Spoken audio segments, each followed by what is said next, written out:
Europe 1 Sport, Lionel Rousseau. Notre tournée européenne avec le football espagnol et Juan José Dorado. Bonsoir Juan José. Buenas noches Lionel. On est ravis de vous retrouver Juan José. Des nouvelles du football en Espagne et notamment la Coupe du Roi et les mésaventures du Real et du Barça entre autres. Oui, surtout du Barça qui a été éliminé, vous le savez, par Bilbao. Dans les prolongations, Bilbao 3-2 élimine le Barça et qui ne sera pas du quart de finale de la Coupe du Roi. De l'autre côté, le Real Madrid, il s'en est sorti du bourbier où il était avec Elche. C'était un vrai piège.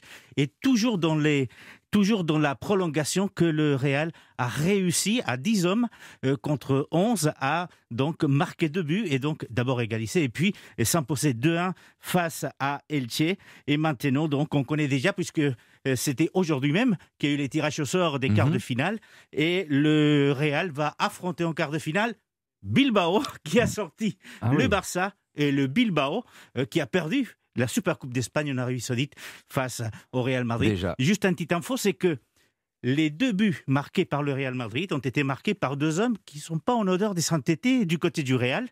Les premiers, c'est Isco qui a égalisé le match. Les deuxièmes, c'est Eden Hazard qui joue peu.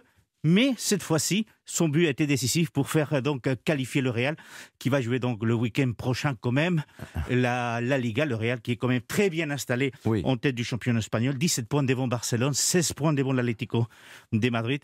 Vous voyez, ça se passe bien pour l'instant pour le Real. Ça se passe bien pour le Real en effet, même si ça a été dur pour se qualifier pour ces quarts de finale. Mais ça y est, c'est fait, l'Athletic Bilbao donc très prochainement. Le Barça, en revanche, les mésaventures continuent.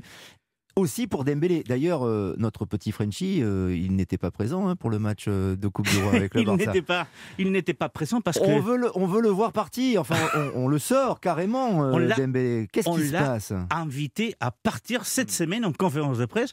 On a Xavi Hernandez, l'entraîneur, qui tout d'un coup a une question sur Dembélé. Il nous dit il va falloir trouver une solution. Ou il signe, ou on le fait partir. C'est les déclarations de Xavi Hernandez. Et dans la foulée, c'est Matteo Alemany, le directeur sportif de Barcelone, du Barça, qui a été encore beaucoup plus clair, qui vient dire, Dembélé, on est en négociation avec lui depuis 7 mois. On a fait plusieurs propositions. Il dit toujours vouloir continuer avec nous, mais il dit systématiquement non à nos propositions. Maintenant, où il signe, où il s'en va, et il faut qu'il parte avant le 31 janvier, qui est la fin du mercato du côté espagnol. Matteo Alemany fait ses déclarations, et qui va défendre Dembélé ?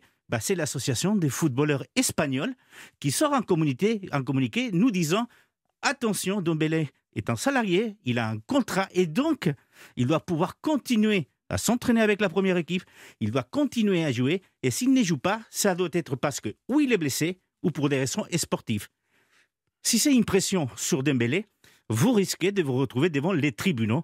Donc vous voyez, c'est vraiment un feuilleton du côté de Dembélé et du Barça. Feuilleton qui n'est pas encore terminé. Et l'intéressé d'ailleurs, Dembélé, il communique. C'est quoi la situation ? Déjà, on se demande, je ne sais pas si vous avez l'information, est-ce qu'il a envie de rester au Barça, vu ce contexte, et comment il communique sur cette situation, Juan José ? Il communique par Instagram.